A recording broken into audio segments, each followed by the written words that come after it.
Hi, it's me Prince. എല്ലാവർക്കും black towel ചാനലിൻ്റെ പുതിയ വീഡിയോയിലേക്ക് സ്വാഗതം. എന്തുണ്ട് വിശേഷങ്ങൾ? എല്ലാവർക്കും സുഖമല്ലേ? എല്ലാവരും ഹാപ്പി അല്ലേ? ഹാപ്പി ആയിട്ടിരിക്കുക. Anything happy live asked go on always പോസിറ്റീവായി. അപ്പോൾ നമ്മളിന്ന് നോക്കുന്നത് എയർ ഇന്ത്യ സ്പെഷ്യാലിറ്റീസ്, എയർ ഇന്ത്യയുടെ പ്രത്യേകതകൾ, അതിനെക്കുറിച്ചാണ് നമ്മൾ നോക്കുന്നത്. ഇന്ത്യയുടെ ഫ്ലാഗ് കാരിയർ എയർലൈനാണ് എയർ ഇന്ത്യ എന്നത്. ടാറ്റ ഗ്രൂപ്പിൻ്റെ സംരംഭമായ എയർ ഇന്ത്യയുടെ ഉടമസ്ഥതയിലാണിത്. ഇതൊരു പബ്ലിക് ലിമിറ്റഡ് കമ്പനിയാണ്. ഇതിന് പ്രധാനമായി 2 ഹബ്ബുകളാണുള്ളത്. ഫസ്റ്റ് ഹബ്ബ് എന്ന് പറയുന്നത് ഡൽഹി ഇന്ദിരാഗാന്ധി അന്താരാഷ്ട്ര വിമാനത്താവളവും സെക്കൻഡ് ഹബ്ബ് മുംബൈ ഛത്രപതി ശിവാജി മഹാരാജ് അന്താരാഷ്ട്ര വിമാനത്താവളവുമാണ് ഇതിൻ്റെ പ്രധാനപ്പെട്ട 2 ഹബ്ബുകൾ എന്ന് പറയുന്നത്.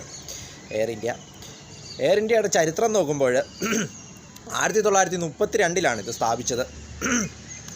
1932 നവംബർ 15 ഇത് സ്ഥാപിച്ചത്.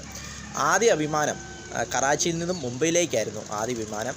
ആദ്യ വർഷം തന്നെ ഏകദേശം 155 യാത്രക്കാരും അതോടൊപ്പം 2,60,000 കിലോമീറ്ററും പറന്നുവെന്നാണ് പറയപ്പെടുന്നത് ആദ്യ വർഷം. പിന്നീട് മദ്രാസിലേക്കും, അതായത് ചെന്നൈയിലേക്കും, പിന്നീട് 1938 തിരുവനന്തപുരത്തിലേക്കും ഡൽഹിയിലേക്കും സർവീസ് ആരംഭിച്ചു. പിന്നീട് കൊളംബോയിലേക്കും സർവീസ് ആരംഭിച്ചു 1938. പിന്നീട് 2ാം ലോക മഹായുദ്ധത്തിന് ശേഷം 1938 തന്നെ ഫസ്റ്റ് ടാറ്റ എയർ സർവീസ് എന്ന പേരായിരുന്നു.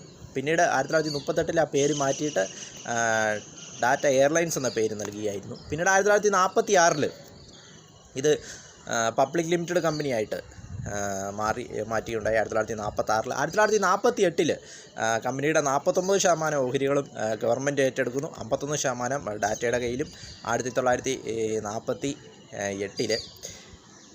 പിന്നീട് 1948 തന്നെ ലണ്ടനിലേക്ക് കമ്പനിയായി കഴിഞ്ഞിട്ടുള്ള ലണ്ടനിലേക്ക് ആദ്യ അന്താരാഷ്ട്ര വിമാനത്താവളം ലണ്ടനിലേക്ക് പറന്നു 1948. പിന്നീട്